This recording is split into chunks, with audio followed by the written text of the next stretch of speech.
इच्छानुसार आसन में बैठें। ये पालतुमार के बैठना हो गया, ये सुखासन हो गया और ये पद्मासन हो गया। और आज की योग यात्रा शुरुआत करते हैं। तो योग यात्रा शुरू करने के पहले योग गुरु स्वामी रामदेव जी महाराज को सादर प्रणाम। गहरी लंबी सांस लीजिए।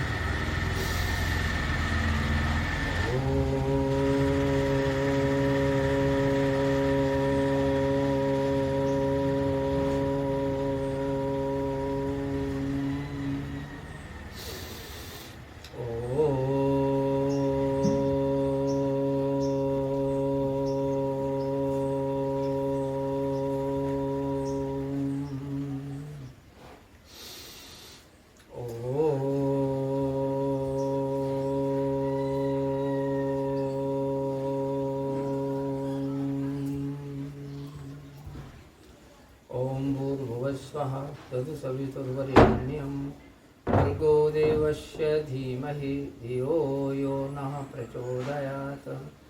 ॐ त्र्यम्बकं यजामहे सुगन्धिं पुष्टिवर्धनम् उर्वारुकमिव बन्धनानि मृत्युर्मुक्षीयमामृतात्। ॐ स्तोमा सद्गमय तं सोमा ज्योतिर्गमय मृत्युर्मा अमृतं गमय। ओम सैना भवतु सैनो मुनक्तु सवीर्यं कर्वावहे तेजस्विनावधीतमस्तु मा विद्विषावहे।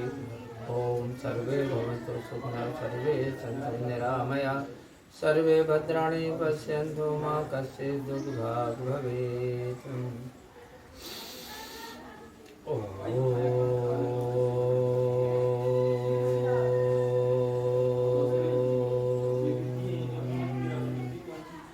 प्राणायाम पहले धीमी गति से, उसके बाद मध्यम गति से।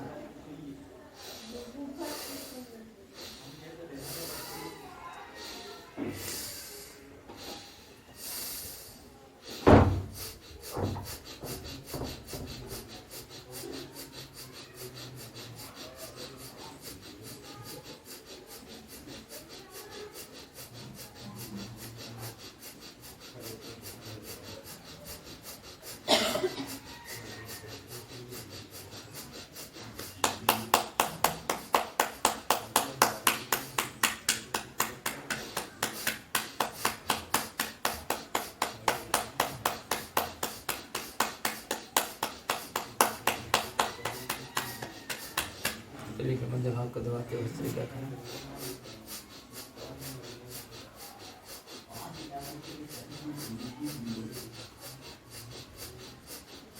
हथेली बदलिए।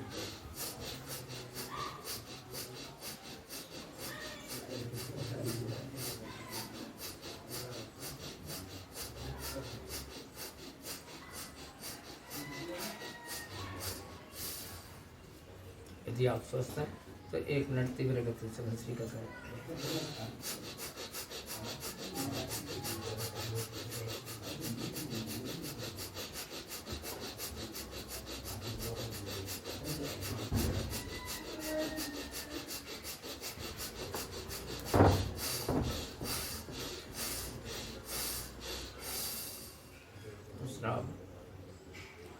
कुछ पलों के लिए शांत बैठे, श्वास की गति को सामान्य बनाएं। दृष्टि आगे चक्र में ओम का मन ध्यान करें।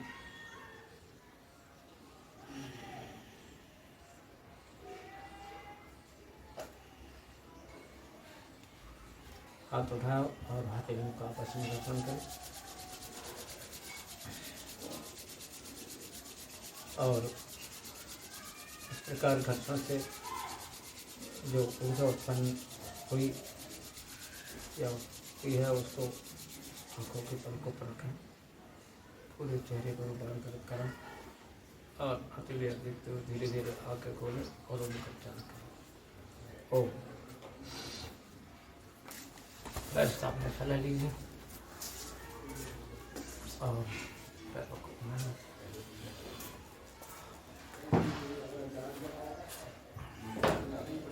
अंगों को आगे पीछे करें।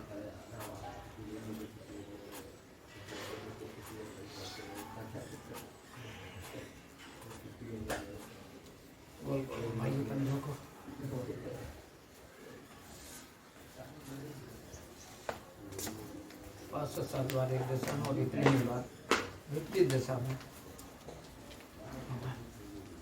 पैरों के बीच में थोड़ा ऐसे अंगूठे मिलना चाहिए और फिर थोड़ा सूंड बनाइए।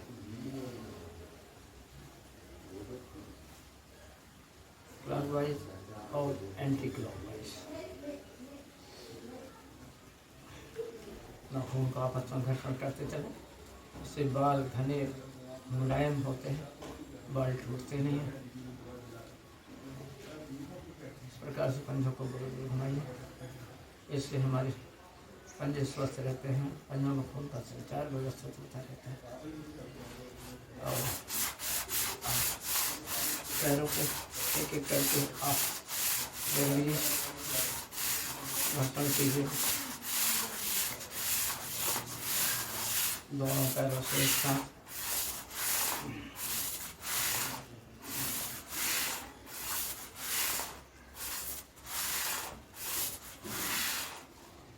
बाएं पैर को उठा के दाएं पैर के जंघा में रखें और पंजे को गोल गोल घुमाएं 5 से 7 बार एक दिशा में और इतने ही बार विपरीत दिशा में।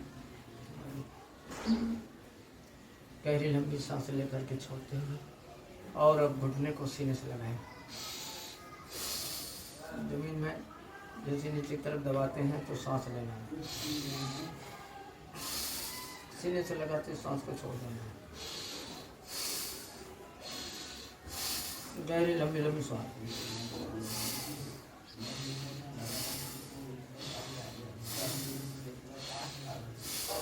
देखना है, सुनना है, समझना है और उसके बाद में करना है, क्योंकि प्राणायाम करेंगे तभी आपको लाभ होगा। देखने, अकेले देखने या सुनने से कुछ नहीं होता है।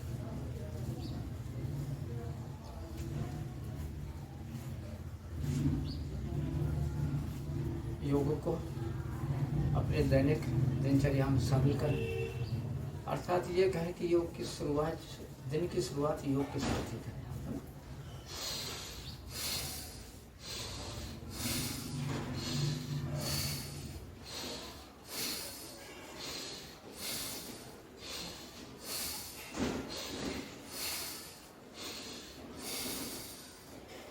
इससे हमारे कूल्हे स्वस्थ रहते हैं।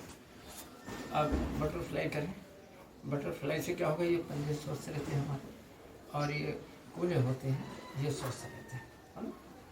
और कूल्हों के पास में जो फैट जमा हो जाता है वो दूर होता है, अर्थात बर्न हो जाता है। तो ये मोटापा कम करने के लिए भी बहुत आवश्यक है बटरफ्लाई। इस प्रकार से 1 से 1.5 मिनट आपको करना है। आसन में आइए, आसन में बैठे। मैंने आपको बताया किसी भी आसन बैठ सकते हैं आप। ये पद्म मार के बैठना हो गया, ये सुखासन हो गया और ये पद्मासन हो गया। ठीक, अब करते हैं कपालभाति प्राणायाम। कपालभाति प्राणायाम क्यों करना चाहिए ये भी मालूम होना चाहिए। इससे क्या होता है, सबसे पहले तो ये है कि चेहरे का रूखापन खत्म होता है, चेहरे पे चमक आती है। दूसरी बात ये है कि पेट की जो बीमारी होती है, भाई बीमारी घर क्या है, पेट, जो कुछ खाते पीते वो सब पेट में जाता है और वहीं से बीमारियाँ उत्पन्न होती हैं।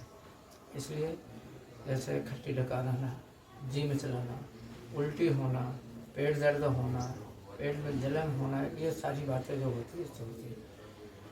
कपालभाति से यहाँ तक गंभीर बीमारी जैसे कैंसर जैसी बीमारी जो होती है वो भी इससे ठीक होती है, पर उसको अधिक करना पड़ता है। ठीक है, बीपी की समस्या अगर है वो भी ठीक हो जाती है। तो चलिए आइए मध्यम गति के साथ में करें। ठीक है,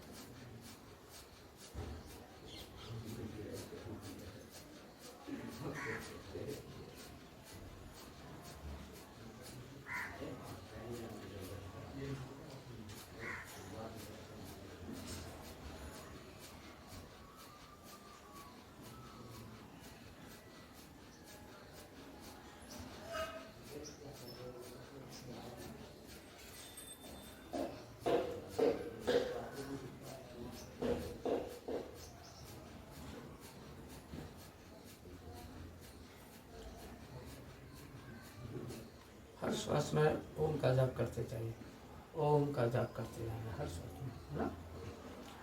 आध्यात्म का विकास यही से होता है। बच्चों के लिए कम से कम 5 से 7 मिनट, जो एडल्ट हैं उनके लिए 15 मिनट, और जो अस्वस्थ हैं उनको आधा घंटा से लेकर के 45 मिनट और 1 घंटे तक कपालभाति करना है।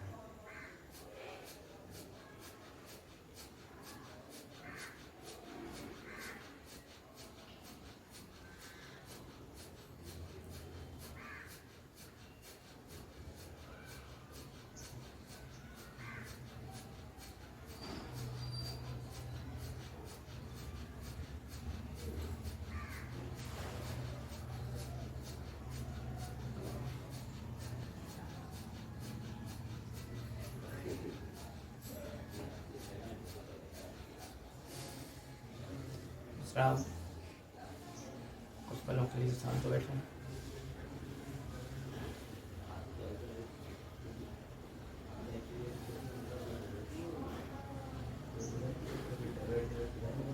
हाथ उठाइए और आपस में चीज़ों को लक्षण कर।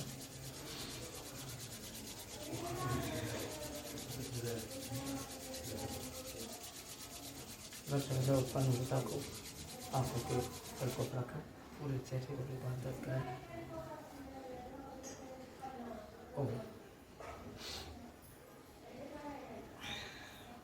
हाथ सामने कर दिए, उंगलियों को मोड़ना है और सीधा करना है।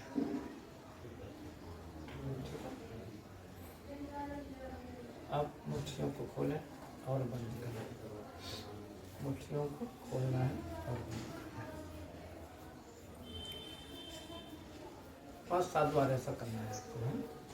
अब ये अंगूठा है, अंगूठे को अंदर मोड़िए और फिर मुट्ठियों को खोलें और बंद करें। सूक्ष्म व्यायाम है, छोटे छोटे सूक्ष्म व्यायाम है, पर यह स्वास्थ्य की दृष्टि से बहुत महत्वपूर्ण है। इससे हमारी उंगलियां स्वस्थ रहती हैं, उंगलियों में खून का संचार बराबर बना रहता है। मुट्ठियों को मिलाएं और गोल गोल घुमाइए, इससे हमारी कलाई स्वस्थ रहती है। ये कलाई हो गई है हम क्लॉकवाइज और एंटी क्लॉक 5-7 बार एक दिशा में और इतनी ही बार विपरीत दिशा में आपको। यदि रोग दोष यदि है तो आप बढ़ा सकते हैं, 11-11 बार, 20-20 बार, 25-25 बार आप कर सकते हैं। ठीक है, इनको आपस में ला करें पंजों को और गहरी लंबी सांस के साथ में दाहिने चले, छोड़ दीजिए लंबी लंबी सांस के साथ। इसी के लिए आप दोहराएं।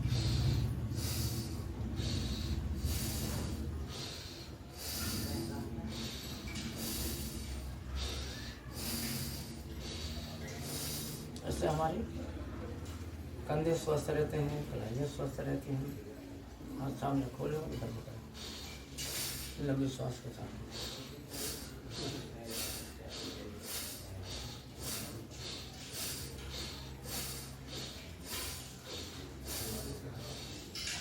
बाजू से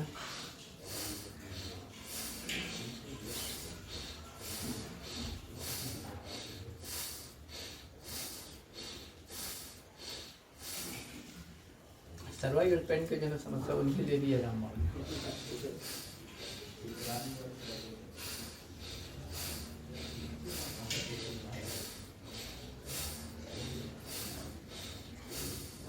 पहनी मिलाइए और बड़ा गोल बनाएंगे और लंबी सांस लेंगे, ऊपर जाएंगे सांस लेंगे, नीचे आएंगे सांस को छोड़ेंगे।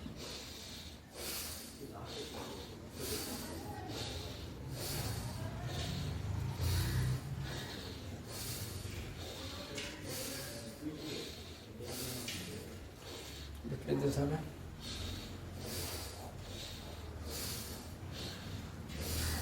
हमारे कंधे स्वस्थ रहते हैं। सर्वाइकल पेन जिन्हें सर्वाइकल स्पॉन्डिलोसिस की समस्या है वो इसको बढ़िया से और थोड़ा बढ़ा के जाना। मैंने 5-5, 7-7 बार कहा और ज़्यादा बार कहा है ना, 11-11 बार, 21-21 बार, 25-25 बार।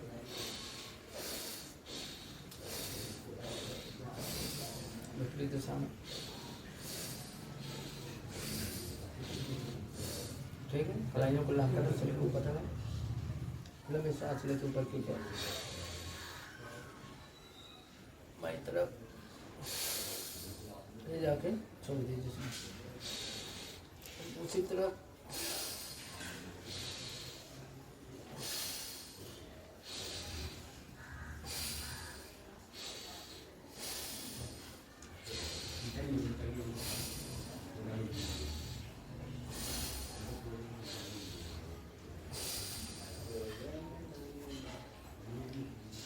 ऐसे हाथों को टेढ़ना और गर्दन के लिए गोल गोल घुमाएं।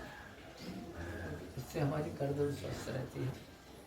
5 से 7 बार एक दिशा में, 5 से 7 बार विपरीत दिशा में, क्लॉकवाइज और एंटी क्लॉकवाइज। और ये प्राणायाम सर्वाइकल स्पॉन्डिलोलाइसिस की समस्या के लिए भी बहुत बढ़िया है। अगर आप इससे पीड़ित हैं तो निश्चित तौर पर आप ध्यान से मन लगा के करें। पूरा फोकस अपना रोग के ऊपर रखिए और उस रोग को ध्यान में रख करके, बीमारी को ध्यान में रख करके, और फिर आप दाएं तरफ कर दीजिए, बीच में, फिर बाएं तरफ, फिर बीच में आइए, फिर दाएं तरफ, फिर बीच में आइए, फिर बाएं तरफ। इस प्रकार से इसको इच्छा अनुसार काम करते हैं। गर्दन को पीछे तरफ ऐसी स्थिति में गर्दन में दर्द होता है। ध्यान से करें। स्वस्थ शरीर में स्वस्थ मस्तिष्क का निवास होता है। अगर आप स्वस्थ हैं तो सब कुछ है, और यदि आप स्वस्थ नहीं हैं तो फिर कुछ भी नहीं है। इसलिए स्वास्थ्य का पहले ख्याल रखें। सामने पैर खोलिए और पैरों को जिससे पैर रिलैक्स महसूस करें। चलिए आसन में आइए और अनुलोम विलोम प्राणायाम करें। अनुलोम विलोम प्राणायाम जिससे सर्दी, जुकाम, पुराना नज़ला, केवल 20 साल से पुराना नज़ला भी ठीक होता है। कपड़े अगर दर्द ठीक होता है। और उससे सबसे बड़ी बात यह है, यदि हमारे शरीर का कोई भाग शून्य हो रहा है, शून्यता तक जा रहा है, झिंझनी आ जाती है, तो अनुलोम विलोम के लिए रामबाण है। विद्यार्थियों के लिए विशेष है क्योंकि इससे याददाश्त तेज होती है। इसलिए बढ़िया मन लगा के करें। हर श्वास में ओम का जाप करते चलिए।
बाई नासिका से श्वास छोड़ते हुए विश्राम। पलों के लिए शांत बैठो।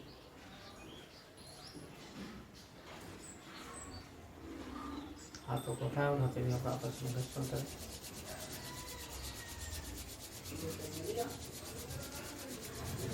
और घर्षण से उत्पन्न ऊर्जा को आंखों के पलकों पर रखें, पूरे चेहरे पर रूपांतरित करें।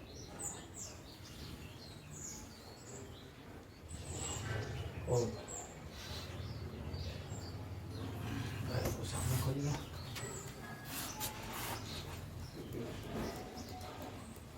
अर्धमर्कट आसन करेंगे। कमर दर्द के लिए विशेष लाभप्रद है और इससे कमर में फ्लेक्सिबिलिटी बनी रहती है। औसत रूप से हर 10 में से 5 लोगों को कमर का दर्द होता है बहुत अच्छे से करें, ध्यान से करें।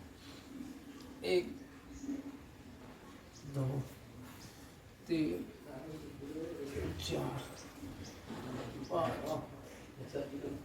6 7 8 9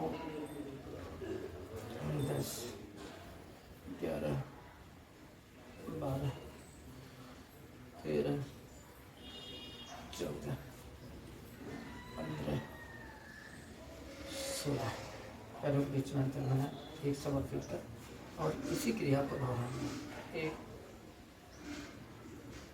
2 3 4 5 6 7 8 9 10 11 12 13 14 15 16। ये मैंने बता दिया है। लेकिन अगर आपका रोग ज़्यादा है तो कम से कम 50 बार अवश्य करें। इसके बाद में अब ये भी कमर दर्द के लिए है। इससे हमारी कमर में लोच भी आती है, लचक भी आती है।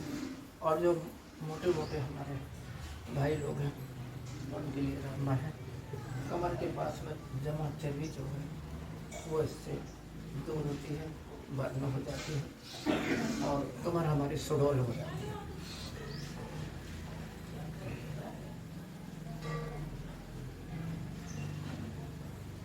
इस प्रकार से आपको करना है। ठीक, चलिए एक बार बटरफ्लाई कर लीजिए फिर से।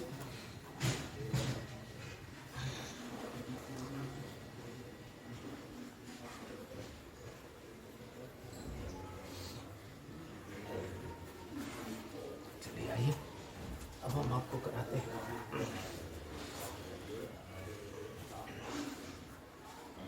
अब है मैं आपको अर्धचंद्रासन करा रहा हूँ। इस प्रकार से गहरी लंबी सांस लेके पीछे की तरफ मुड़ेंगे और जितना मुड़ सके उतना मुड़ेंगे। ठीक है, लंबी सांस।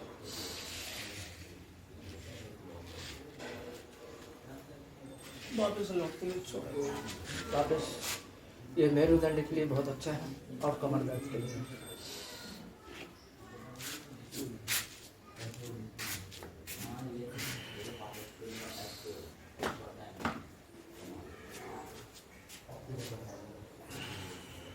ठीक है, इसके बाद उस हाथ ऊपर और पैर के टखने पकड़ेंगे।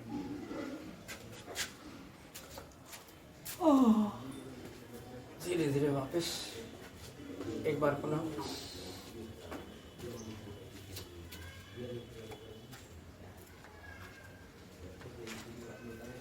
धीरे धीरे वापस।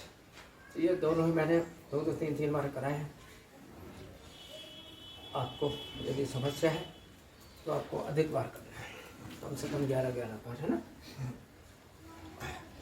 मंडूकासन कराते हैं जिनको शुगर की बीमारी है, उनके लिए मंडूकासन रामबाण है। आपको इंसुलिन ऑटोमेटिक जनरेट होना चालू हो जाएगा।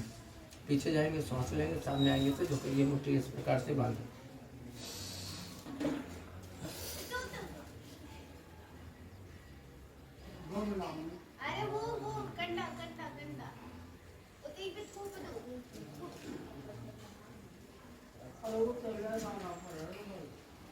धीरे धीरे वापस।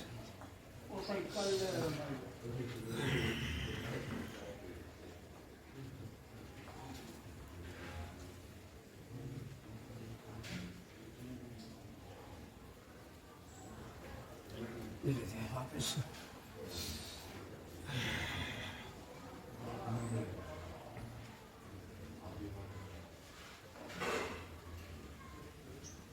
धीरे धीरे वापस। मंडूकासन का पहला पोज है। दूसरे पोज के लिए एक बाएं हाथ के लिए कटोरी नुमा बनाए और उसके ऊपर दाहिना हाथ रखा और फिर इसी के लिए पीछे जाएंगे, सांस लेंगे और श्वास सोखते हुए झुको, झुक करके सामने देखना है।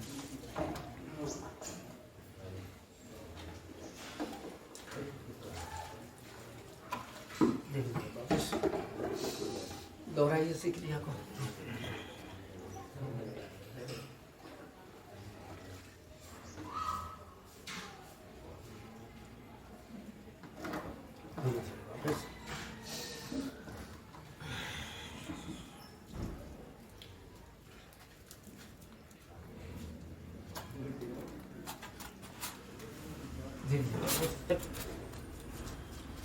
अब देखिए, और हम आपको कराते हैं योग मुद्रासन।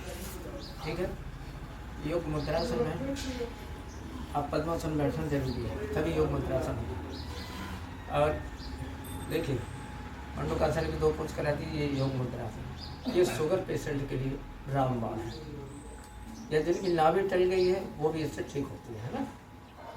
नाभि टलना भी आदि बीमारी है।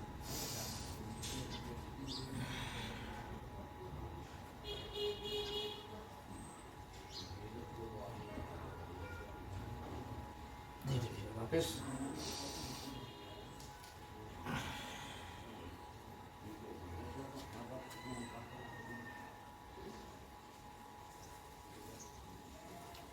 वापस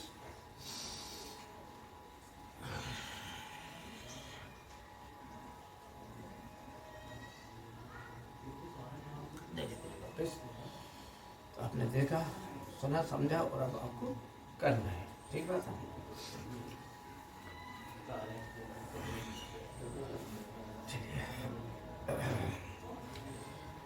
जो है गोमुखासन कराते हैं आपको। तो इस प्रकार से बैठना है, गोमुखासन है।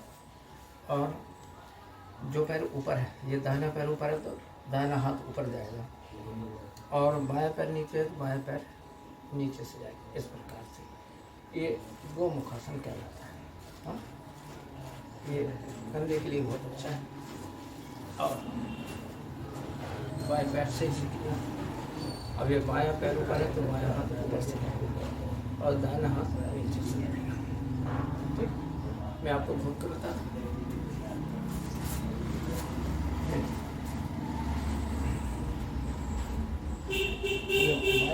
ये दाहिना है, और इस प्रकार से पकड़ने आना चाहिए। ठीक है, आपको करना है। ये गोमुखासन हो गया आपका। ठीक है, अब मैं आपको बता रहा हूँ कुक्कुटासन। छोटे छोटे कलाइयों के लिए इसको भी पद्मासन बैठने देना, कुक्कुटासन को। और हाथ यहाँ नीचे से डालते और उठ जाते हैं।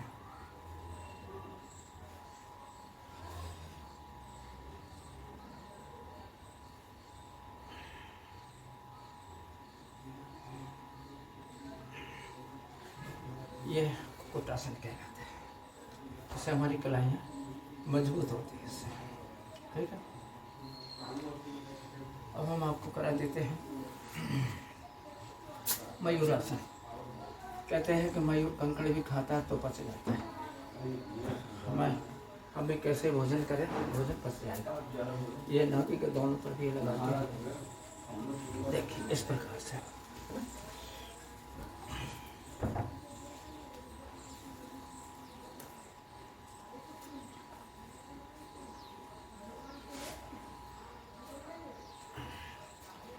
ये मयूरासन कहलाता है।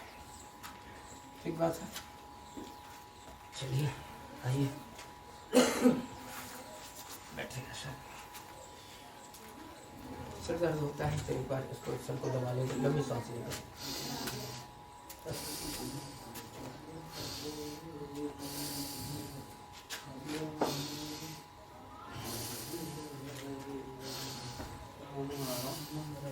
सामने माथों को दबाइए।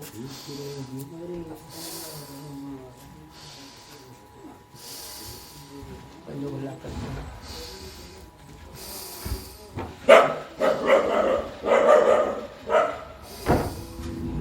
सर के पीछे ले जाइए।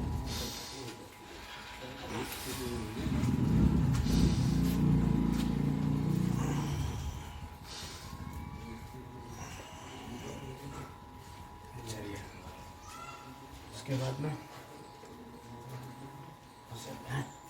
अब हम आपको करा रहे बाह्य प्राणायाम, है ना। बाह्य प्राणायाम क्या हो, या त्रिबंध भी कहलाता है।